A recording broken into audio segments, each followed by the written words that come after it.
Hello YouTube, beauty salon syndrome, why a visit to the hairdresser can lead to a stroke.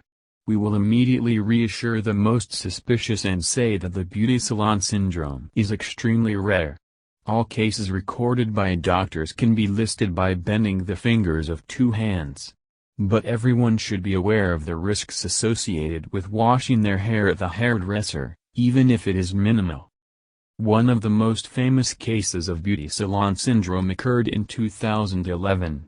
Then the 45-year-old sound engineer from the UK Dave Tyler, as usual, came to the hairdresser to get a haircut. Before that, they washed his head in a special sink.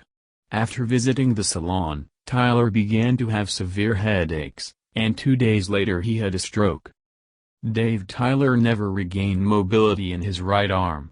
It was possible to connect a visit to the hairdresser and a stroke thanks to the very headache that did not leave the man for a minute until the very hospitalization.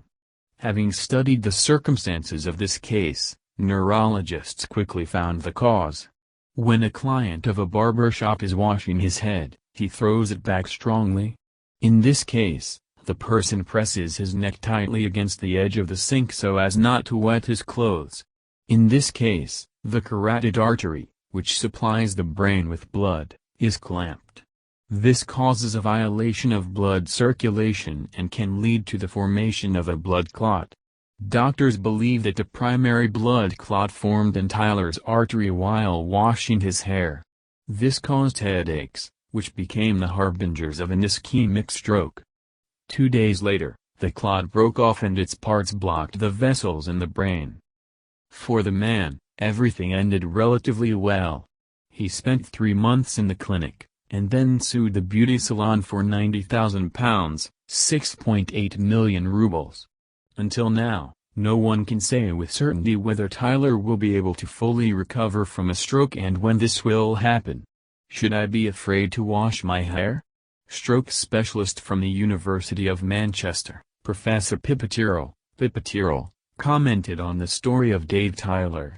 She believes that people who have become victims of the beauty salon syndrome had a predisposition to stroke before. It could be expressed in the stratification of the wall of the artery, and washing the head only gave impetus. The neurologist Michael Weintraub, who has studied the problem for many years, was the first to call it the beauty salon syndrome. The doctor first encountered strokes after washing his hair back in 1993. Then he examined 5 women aged 54 to 84 who had a stroke after visiting a hairstylist. Considering that cases of strokes after shampooing are rare, it is hardly worth worrying about. Doctors believe that only those who have problems with blood vessels or cerebral blood supply are at risk. In general, a stroke in a hairdresser's can be obtained not only because of a pinched artery, but also at the site of the result of the work of the masters. Thank you for your time and attention listening to me. Don't forget to hit the like button and subscribe to our channel. You can also click the bell sign to be informed about new videos. Have a great day.